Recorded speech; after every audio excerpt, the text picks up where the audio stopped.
Obrigada, gente. Bom ver todos aqui. Muito obrigada pela presença de todos, muito obrigada pela oportunidade de a gente estar trazendo a nossa pesquisa. E vamos lá, minha gente. Sábado, com teoria e prática do designer de moda. Próximo, por favor.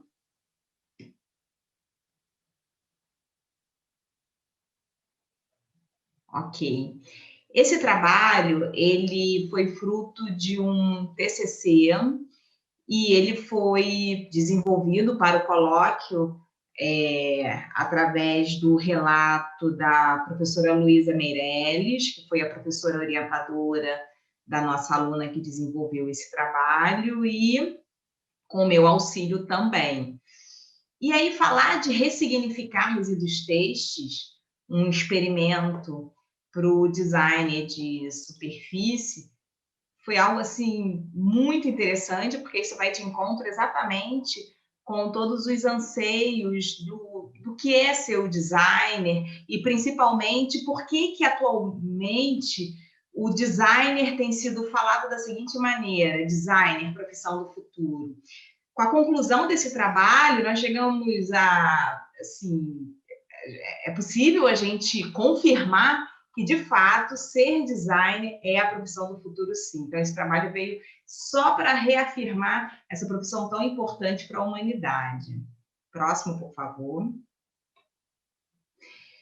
O objetivo desse trabalho foi fazer um levantamento de como que é possível a gente ressignificar resíduos têxteis. Então, a gente inicia contextualizando o que a bibliografia nos mostra. A gente tem alguns dados bem recentes, 2019, a ABIT, que é um dos nossos principais referenciais, ok? Nos diz que futuramente a cadeia têxtil de confecção ela rende grana, ou seja, mais de 45 bilhões de dólares. Não estou falando de reais, estou falando de dólares, é muito dinheiro. Uma produção média de uma confecção, 8,9 bilhões de peças, ok? E aí entra artigos do vestuário, meias, acessórios, cama, mesa e banho. É muita coisa, é muito tecido, é muito resíduo. Uma produção média têxtil de 1 milhão de toneladas. Ok? Então, esse é o panorama de produção que nós temos, em termos de dinheiro, quanto que isso rende dinheiro e o quanto que isso gera produtividade. E é claro que tudo isso gera principalmente empregos, oportunidades de empregos. Próximo, por favor.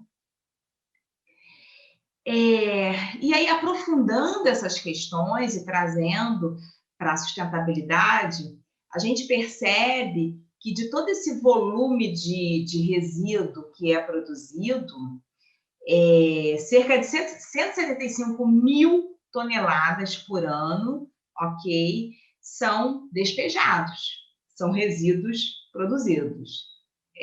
Eu não tenho noção quantos maracanãs, enfim, seria. Nunca parei para fazer essa associação, essa conta, né, para a gente estar tendo uma ideia do que são 175 mil toneladas. Desses 175 mil toneladas, somente 36 mil são aproveitados. E aí, fazendo uma continha bem rápida, ou seja, o que é de fato aproveitado para a produção de barbante e novas peças, upcycling, só um quinto, né? A gente tem 175, não é a metade, não é um terço, não, é um quinto, ou seja, pouquíssimos, não é?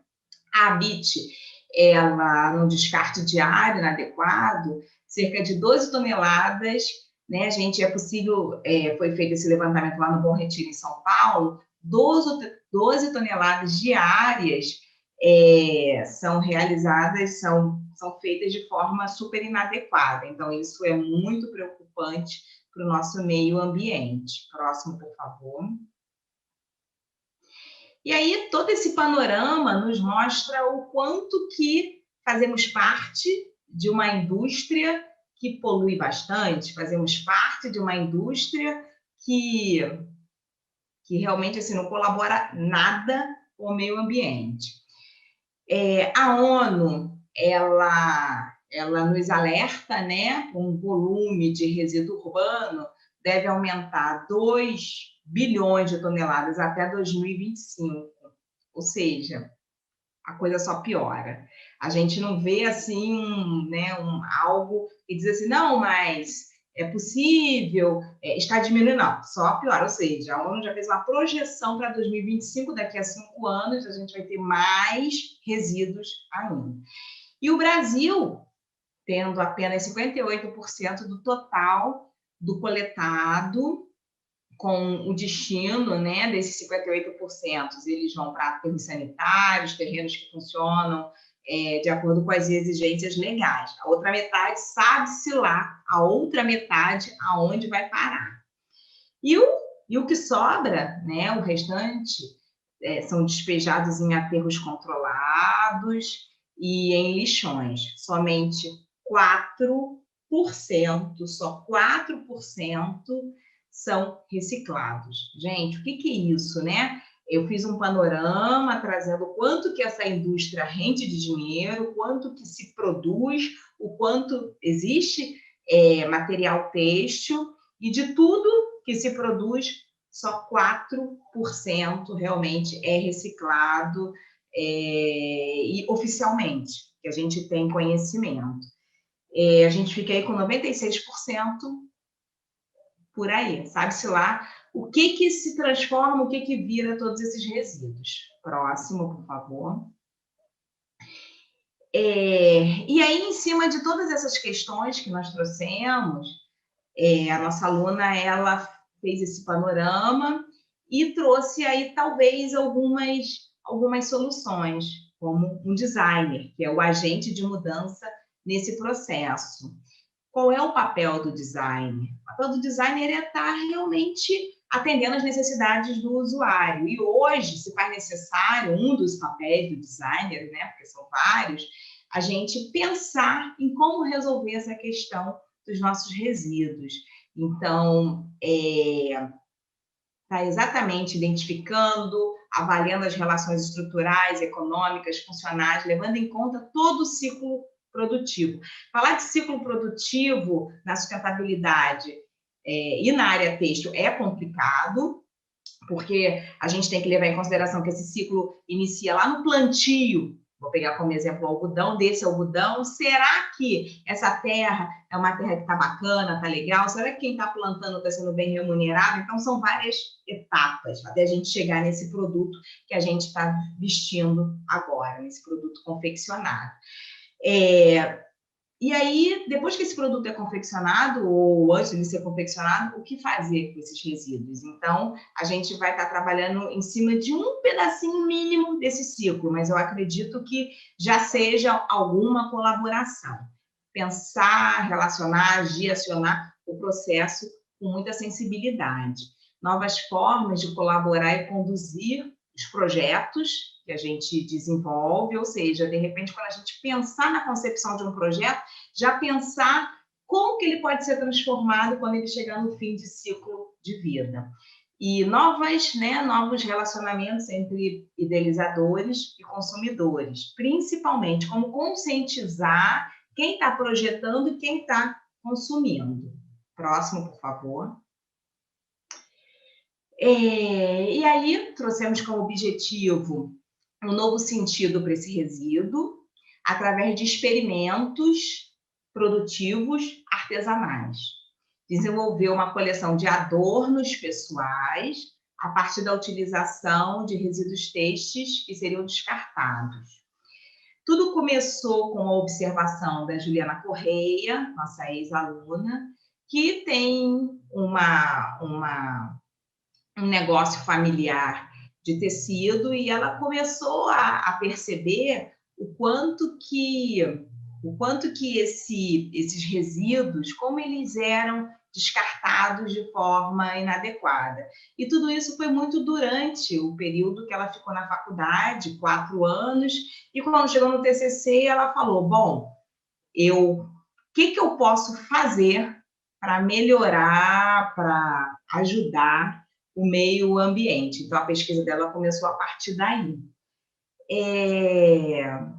Maria, apoio, aconteceu alguma coisa porque a tela sumiu. Voltou, ok, beleza. Ao vivo é assim, né, gente? Ao vivo, essas coisas acontecem. Vamos lá, tudo voltou, beleza. E aí, né, os métodos que foram utilizados para o desenvolvimento desses experimentos foi o seguinte: esses materiais foram coletados pela Juliana nessa propriedade, né, familiar, e os testes foram realizados inicialmente no ambiente doméstico e posteriormente na faculdade, com prensas térmicas que poderia dar diferentes texturas a partir desses testes.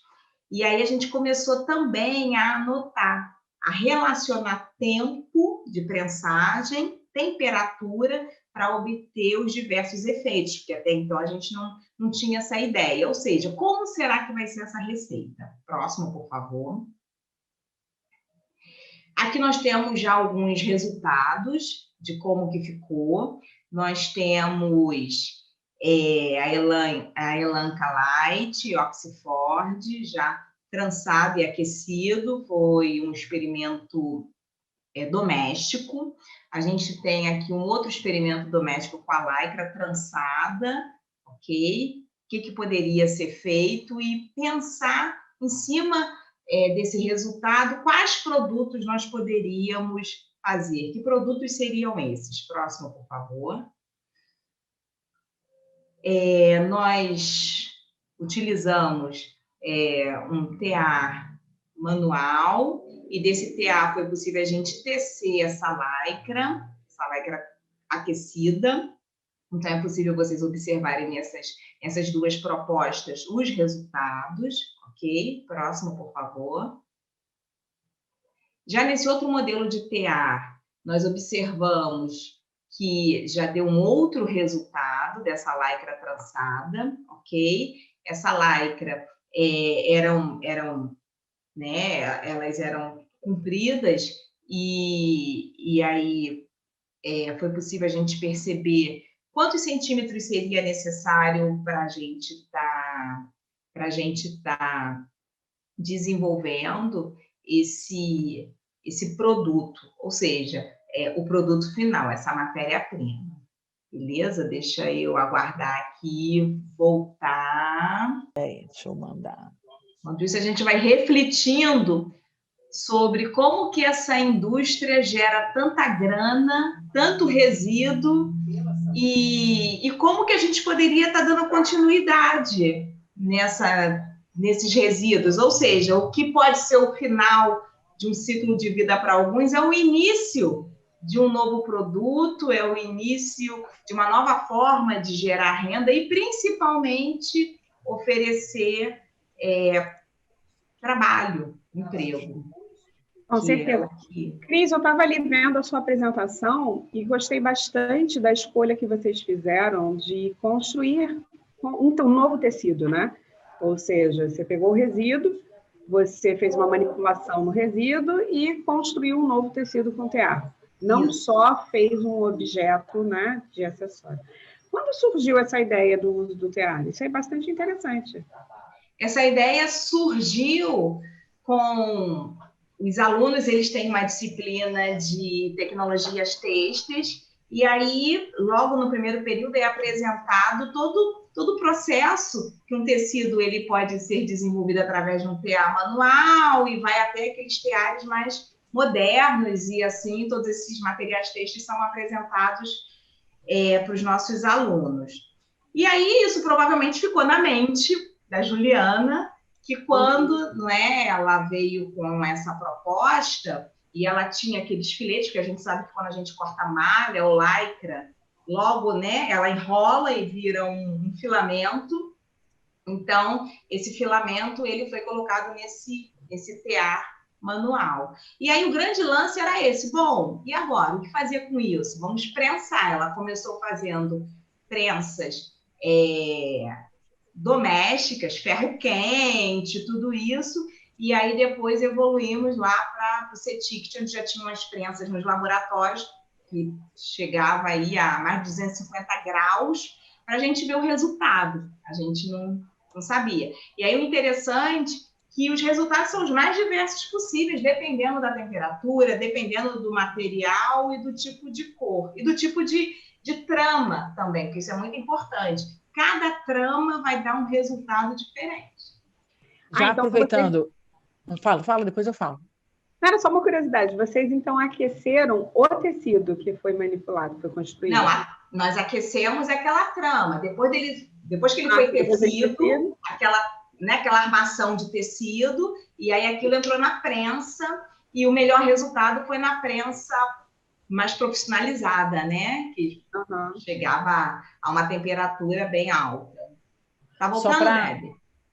Não, só para explicar para todo mundo que está assistindo e para você, aconteceu um problema lá no PC da Marcela e da Maria, que estão comandando o compartilhamento. Já vai voltar. Ó, já está chegando aí de volta. Vou aproveitar, já vou até para você... Não, a gente fala depois, já que já voltou, a gente fala depois. É isso. Está indo. Daqui a pouco a gente volta. Isso. Valeu, obrigada. Bom, gente, de volta. Enquanto isso, tiramos já algumas dúvidas, algumas curiosidades, não é? Nós paramos exatamente aqui, né? Então, vim explicando todo o processo, né? Que é um outro modelo de tear, e aí fizemos essa trama em cima desse tear, não é? Manual, então gerou esse resultado daqui. Próximo, por favor. E aí chegamos no momento onde a gente já estava já no CETICT com a prensa, mas uma prensa profissional, de fato, né? Porque quando nós falamos dos arranjos, dos testes domésticos, foi com ferro quente, foi pegando ali aquele pedacinho, colocando numa espécie de tabuleiro e levando ao forno, para a gente ver, eram experimentos, porque isso é o designer, né? E detalhe, um designer em formação enquanto aluno, então vamos experimentar. E aí, quando nós fomos para uma prensa que tinha uma temperatura de 225 graus por segundo, e aí o processo foi esse, né? A peça trançada em um tear grande, né? De 20 por 30, que foi prensado, né? Tinha tanto uma folha na base e em cima 2 folhas de teflon para não torrar, né? Porque 225 graus bem quentinho. E aí foi colocado embaixo da peça, né, essas 2 folhas, e colocado em cima, e em seguida prensa. E aí a gente teve esse resultado aqui que vocês estão vendo do lado direito da tela, ok? Foi o primeiro resultado que nós tivemos. Próximo, por favor. E aí nós vimos que não derretia totalmente, que ia ter um resultado. Então começamos nos empolgamos, né? Vamos lá, gente. Vamos prensar tudo que a gente puder nesse formato. Então aqui a gente teve um outro resultado, ok? Um outro resultado. Aqui esse terceiro com fundo amarelo, né? Que é o teflon. Um outro resultado também. Próximo, por favor. E aí a gente tinha, né, uma trama bem colorida, bem diferenciada, que eu estava conversando com a Aline anteriormente, dependendo do tipo de trama que é colocado sob o calor, vai ter um resultado, beleza? Próximo, por favor. Eis aqui o resultado. E aí o resultado, Juliana criou uma linha de adornos, que, assim, quem não sabe todo o processo, quem não conhece toda a história, não vai falar que isso daqui foi oriundo de resíduos de lycra que ia para o lixo, ok? Não tem como falar, ficou assim muito bonito, uma estética bacana, ficou com uma estética rugosa, sim, ficou com uma estética rugosa, mas visualmente bem bonito. Então, ela dividiu a coleção dela por linhas. Então, tinha essa linha de adornos que ela denominou como Dynasty, ok? Uma pegada aí mais colorida. Próximo, por favor. Tinha a linha Charmed, que era mais sóbria. Então, a gente tem aqui, né? Foi possível a gente desenvolver, ó, pingentes para colares, para brincos, braceletes. Então, esse é o resultado da prensa, ok? Próximo, por favor. A gente tem ainda com essa pegada, né, da linha mais sóbria, outras formas geométricas. Percebemos que trabalhar com formas geométricas seria uma forma mais fácil da gente poder montar esses adornos. Próximo. A linha Amoroso.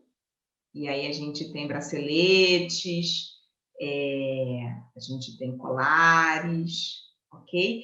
Assim, isso porque ela quis ir pelo caminho do acessório, mas tendo aí já toda essa metodologia estabelecida, é possível você pensar em produtos realmente, né? Em jogo americano, em talvez... Ele era flexível, maleável, ele não craquelava, ele não quebrava, por causa exatamente dessa temperatura ideal. Então, isso foi muito importante, fazer esse controle, porque se a gente passasse um pouco, essa trama ela poderia, né, quando a gente dobrasse, poderia craquelar. Então, tudo vai depender dessa associação. Os testes são fundamentais, gente. Testar é tudo, ok? Próximo, por favor. Aqui foi desenvolvida uma ficha técnica, o objetivo da gente estar organizando e nomeando, né, todos os utensílios que foram utilizados para construir o produto final. Então, a ficha técnica também é muito importante, se faz necessário ter essa ficha técnica, ordenando todos esses utensílios. Próximo. E aí, não é? Juliana teve aí a sua coleção, ficou muito feliz. Eu acredito que a empresa familiar também tenha ficado muito feliz de ter sido, porque conseguiram encontrar um destino muito nobre, muito bacana, né? De todos aqueles resíduos. E a gente enxerga isso como uma ressignificação de algo que seria... né, que poderia ser desprezado, mas houve uma ressignificação sob o olhar do designer para que esse resíduo fosse transformado em produto. E, assim, não tem ninguém que diga que aquilo era uma tirinha de lycra qualquer, uma tirinha de tecido elástico qualquer, né? Porque o resultado final ficou bem interessante, um brilho próprio, ok? Então, a gente ali não teve... que acrescentar novos produtos ou para envernizar ou para dar brilho, porque já tinha aquele brilho, já era próprio daquele resíduo. Esse trabalho foi sobre o descarte indevido e os malefícios que pode trazer para o meio ambiente, mas que, felizmente, a partir do olhar do design, foi possível a gente perceber que a gente pode estar dando novos significados, não é? Então, empregando resíduos com inovação relevante sobre a perspectiva ambiental. O estudo apresentou a união de duas partes, a indústria e o design. Isso que eu achei sensacional, porque é casamento perfeito. Cada vez mais a indústria tem que chamar o designer. Designer, vem, eu tenho aqui zilhões de resíduos, o que eu posso fazer? Opa, o designer vai lá e vai pensar em cima do problema. Por quê? Essa é a função do designer. atender as necessidades dos usuários, ok? Resolver muitos problemas. Então, isso pode acarretar um resultado muito positivo através do desenvolvimento e aprendizado coletivo, gerar uma nova utilidade para toneladas, né? Aquelas toneladas que eu falei de materiais descartados indevidamente por fábricas. Próximo, por favor. Que são as nossas referências. Próximo. E o nosso muito obrigada, ok? Valeu, obrigada pela oportunidade, gente. Beijos. Tchau, tchau. Até daqui a pouquinho.